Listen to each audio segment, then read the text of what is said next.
Ibu Bapak, saudara-saudariku yang dikasihi oleh Tuhan, Shalom. Selamat berjumpa kembali dalam Renungan Harian Katolik Paroki Tomang, Jakarta.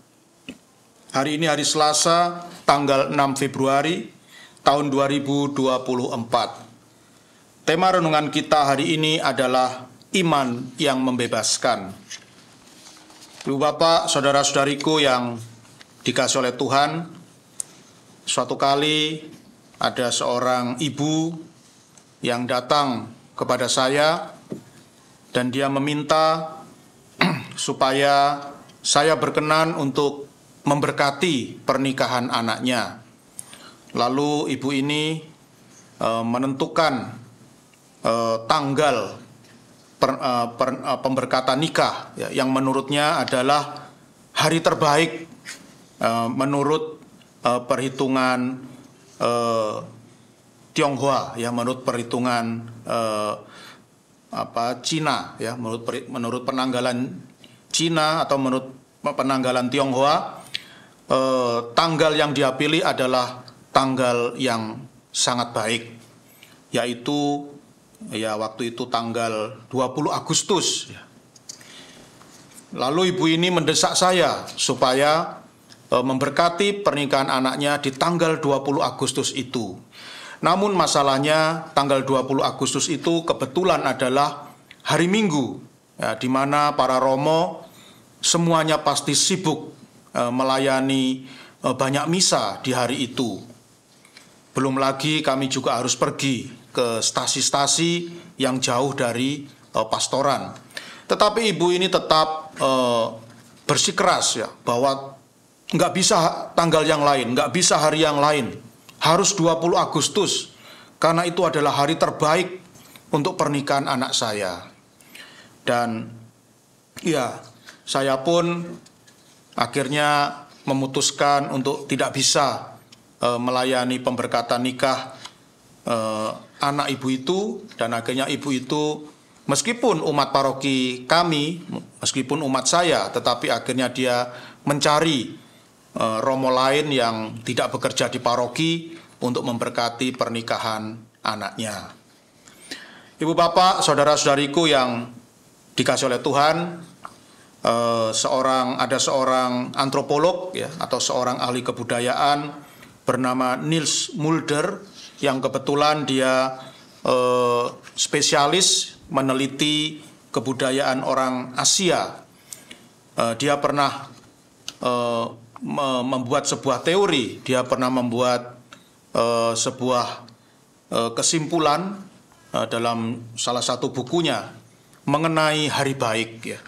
Jadi hari baik itu sebenarnya tidak ada unsur magis sama sekali, ya. Jadi mengapa orang Asia itu percaya dengan hari baik, ya? Jadi orang Tionghoa, orang Jawa, orang Dayak itu sangat percaya sekali dengan yang namanya hari baik. Sebenarnya apa yang menjadi tujuan dari hari baik ini? Tidak lain adalah supaya orang mempersiapkan acara itu dengan sebaik-baiknya. Seperti yang dikatakan oleh ibu tadi, ya, ibu tadi mengatakan bahwa hari baik untuk pemberkatan nikah anaknya adalah 20 Agustus. Ya. Maka, ya, menurut pemikiran orang Asia, sebelum tanggal 20 Agustus, keluarga itu harus mengadakan persiapan dengan sebaik-baiknya. Dan deadline-nya adalah tanggal 20 Agustus. Ya. Maka sebelum tanggal 20 Agustus itu keluarga harus mengadakan persiapan dengan sebaik-baiknya. Sehingga sebenarnya acara-acara mau dirayakan tanggal berapapun itu tidak menjadi masalah. Yang paling penting adalah persiapannya. Meskipun pemberkatan nikah itu, ya, dilakukan pada tanggal 20 Agustus, ya, lengkap dengan resepsinya. Tetapi kalau sebelum tanggal 20 Agustus ini keluarga tidak mempersiapkan dengan baik, ya tentu acara akan kacau balau, ya, acara akan berantakan, akan amburadul karena tidak ada persiapan. Jadi yang menjadi masalah sebenarnya bukan tanggalnya, tetapi persiapannya. Ya. Nah, tapi memang ya supaya aspek persiapan ini sungguh-sungguh diperhatikan ya oleh manusia, maka kemudian kebudayaan itu menambahi ya, adat istiadat ini dengan bumbu-bumbu ya, seperti misalnya kalau hari baik ini tidak dijalankan, tidak ditepati, maka nanti akan terjadi musibah ya. Maka nanti akan membawa akibat yang buruk bagi keluarga. Kalau pemberkatan nikah tidak dilaksanakan tanggal 20 Agustus atau di tanggal yang lain, maka pasti nanti pernikahan itu tidak akan langgeng, lalu pasti akan bercerai dan lain sebagainya ya.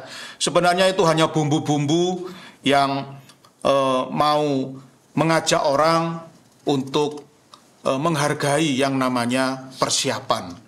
Orang harus sungguh-sungguh mengadakan persiapan yang baik untuk segala acara yang dia rencanakan. Jadi sebenarnya hari baik ini menurut Niels Mulder ini tidak ada kaitannya apa-apa dengan aspek magis ya, atau hal-hal atau pamali ya, atau hal tabu, tidak ada hubungannya ya. Tetapi orang memang akhirnya mengait-ngaitkannya.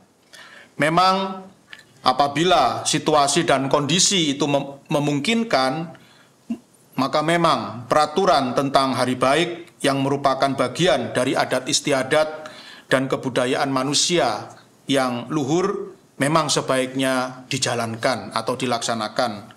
Namun apabila situasi dan kondisi tidak memungkinkan, ya seperti tadi memilih pemberkatan nikah pada hari Minggu ketika Romo sungguh-sungguh sangat sibuk, yaitu situasi dan kondisi yang sangat sulit bagi para Romo untuk melayani. Ya. Maka aturan hari baik ini tidak ada salahnya juga kalau diabaikan, ya, sehingga bisa memilih tanggal yang lain. Karena sebenarnya esensi dari adat istiadat tentang hari baik ini sebenarnya adalah soal persiapan, ya, bukan ada hari baik lalu ada hari jelek, tidak ada ya. Karena berkat sakramen baptis maka semua hari bagi kita pengikut Kristus adalah baik ya, tidak ada hari yang jelek bagi pengikut Kristus berkat sakramen pembaptisan. Ibu bapak, saudara-saudariku yang dikasihi oleh Tuhan, dalam Injil Markus bab 7 ayat 1 sampai dengan 13 yang dibacakan dalam perayaan Ekaristi hari ini, ya kita juga menemukan situasi yang sama di mana orang-orang Yahudi itu mengait-ngaitkan tradisi dengan dosa. Ketika orang-orang Farisi melihat para murid Yesus makan tanpa mencuci tangan terlebih dahulu, maka mereka mengatakan bahwa apa yang dilakukan oleh para murid itu salah, secara moral salah dan bahkan berdosa. Ya. Jadi makan tanpa mencuci tangan terlebih dahulu, makan tanpa membersihkan tangan terlebih dahulu itu dosa dan membuat Allah itu kecewa dan tidak berkenan. Ya. Inilah cara berpikir orang-orang Farisi. Padahal sebenarnya seperti tadi aturan hari baik tadi sebenarnya sederhana saja ya. Mengapa dalam masyarakat Yahudi ada tradisi mencuci tangan terlebih dahulu sebelum makan? Sebenarnya ya itu sebuah hal yang sangat sederhana ya, seperti juga kita ya. Kalau kita mau makan kita pasti cuci tangan terlebih dahulu. Tujuannya apa? Tentu supaya tangan kita bersih, tangan kita higienis, dan kita bisa makan dengan sehat dan terhindar dari berbagai macam penyakit. Sebenarnya itulah alasannya ya, mengapa dalam adat istiadat orang Yahudi ada peraturan cuci tangan dahulu sebelum makan. Sebenarnya alasannya ya demi kesehatan, demi higienis.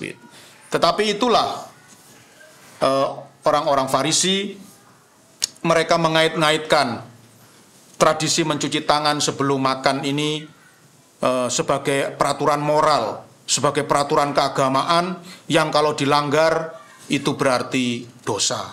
Dan Tuhan Yesus tidak setuju dengan hal ini. Juga Tuhan Yesus mengkritik cara berpikir orang-orang Farisi ketika mereka mewajibkan umat untuk membeli, untuk membayar atau membeli bahan-bahan persembahan di bait Allah untuk dipersembahkan sebagai korban bakaran kepada Tuhan. Dan mereka bahkan mengatakan bahwa uang yang harusnya digunakan untuk merawat orang tua itu harus dipersembahkan kepada Allah, harus digunakan untuk membeli bahan-bahan persembahan untuk dipersembahkan di bait Allah. Dan ini tentu sangat mengecewakan Tuhan Yesus. Bagi Tuhan Yesus, uang yang sedianya digunakan untuk merawat orang tua haruslah digunakan untuk merawat orang tua, ya, bukan justru dipersembahkan di bait Allah sebagai persembahan kepada Allah, lalu orang tua menjadi tidak terawat, orang tua menjadi tidak terurus karena uang itu sudah digunakan untuk membeli bahan-bahan persembahan di bait Allah. Ibu bapak, saudara-saudariku yang dikasih oleh Tuhan, sungguh iman Kristiani yang boleh kita miliki adalah iman yang sungguh-sungguh membawa pembebasan bagi kita. Iman yang sungguh-sungguh membebaskan kita dari belenggu segala peraturan yang dapat menghambat kita menjalankan peraturan yang tertinggi, yaitu cinta kasih. Cinta kasih haruslah lebih diutamakan daripada segala sesuatu. Cinta kasih adalah hukum yang tertinggi yang mengalahkan segala aturan, adat istiadat, dan kebudayaan manusia. Jangan sampai karena hari baik, karena mau makan, tidak cuci tangan dulu, membuat manusia justru akhirnya mengabaikan cinta kasih. Semoga sabda Tuhan pada hari ini memampukan kita untuk bersikap dewasa dalam hidup beriman, dan semoga kita mampu membedakan mana yang merupakan kehendak Allah dan mana yang hanya merupakan kehendak manusia. Tuhan memberkati.